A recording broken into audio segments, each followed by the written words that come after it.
Og igjen stor applaus til Eirik Njåstad. Han kommer fra Osterøy, men bor i Trondheim, som det står her. Osterøy en fantastisk fin, stor øy nordøst for Bergen. Han skal da spille 2 Osterøy-leker til ære for at Osterøy spill- og danselag 50 år i år. Kanskje jeg skal få en ekstra applaus.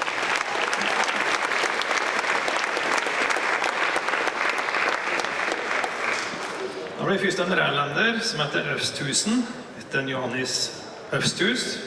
Så blir det Størstien, en polka, Ton Olai Hantun. Lykke til, Erik.